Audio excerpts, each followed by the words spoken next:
अस्सलाम वालेकुम रहमतुल्लाहि ताला व बरकातुहू। नूरानी तालीम हिस्सा सोम का ये हमारा पार्ट नंबर 11 है और ये उर्दू सीखने का ये हमारा पार्ट नंबर 62 है। ये उर्दू सवाल जवाब वाला देख रहे हैं ना, सवाल जवाब के ताल्लुक से दीनियात इसको बोलते हैं, मसला मसाइल।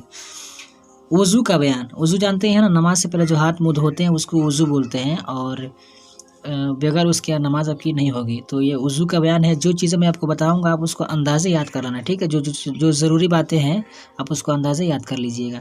वज़ू किसे कहते हैं? जवाब, गट्टू यानी कलाई जो होती है ना, कलाई की जो हड्डी होती है उसको बोलते हैं गट्टू। गट्टू समेत दोनों हाथ धोना, कुल्ली करना, नाक में पानी डालना, मुंह धोना, केहूनियों समेत दोनों हाथ धोना, सर का मसा करना और टखनों समेत दोनों पाँव धोना, इसका नाम वज़ू है, जिसका तरीका तुम नूरानी तालीम के हिस्सा 2 में पढ़ चुके हैं। देखिए ये नूरानी तालीम हिस्सा 2 में बता दिए हैं, वहाँ पे हम पढ़ाए हैं, इसलिए यहाँ पे लिख भी दिए हैं कि हम इसको 2 में बता चुके हैं। तुम अगर नहीं जानते हो तो वहाँ पर जाकर देख सकते हो।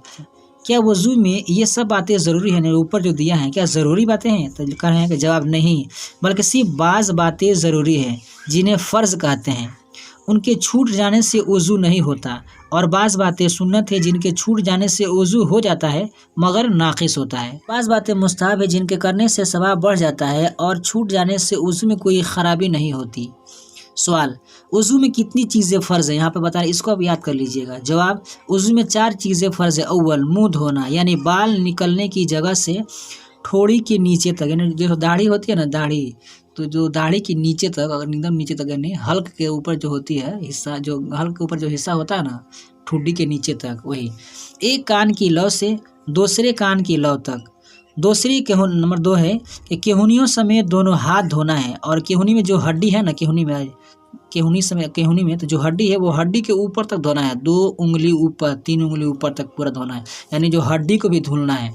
नंबर 3 पे है तीसरे चौथाई सर का मसा करना है, यानी दोनों हाथ को एक साथ मिलाकर चौथाई यानी सर का 3-4 हिस्सा कर दीजिए, उसमें से एक हिस्सा का मसा करना फ़र्ज़ है, आप पूरे सर का मसा करना सुन्नत है। तो आप चौथाई सर का मसा कर लीजिएगा अगर ज़रूरी होगा तो, लेकिन मैं तो ये कहूँगा कि आप पूरे सर का मसा कीजिएगा, यानी भीगा हुआ हाथ फेरना। चौथे नंबर पर क्या है? दोनों पाँव टखनों समेत धोना। ये 4 चीज़ें फ़र्ज़ है, आप इसको अच्छे से अंदाज़े याद कर लीजिएगा। सवाल, वज़ू में सुन्नतें कितनी हैं? जवाब, वज़ू में सुन्नतें 16 हैं। नियत करना, बिस्मिल्लाहिर्रहमानिर्रहीम से शुरू करना, दोनों हाथ को गट्टों तक 3 बार धोना, मिसवाक करना, दाहिने हाथ से 3 कुल्लियाँ करना, दाहिने हाथ से 3 बार नाक में पानी चढ़ाना, बाएं हाथ से नाक साफ करना, दाढ़ी का खिलाल करना, हाथ पाँव की उंगलियों का खिलाल करना, हर वज़ू को 3-3 बार धोना, पूरे सर का मसा करना, बोला ना सुन्नत है, कानों का मसा करना, तरतीब से वज़ू करना भी सुन्नत है। दाढ़ी के जो बाल मुंह के दायरे के नीचे हैं उनका मसा करना, आज़ा को पैदर पे धोना, यानी एक अज़ू खुश होने से पहले दूसरे को धोना। 16 नंबर है कि हर मकरूह बात से बचना। आज के लिए बस इतना ही।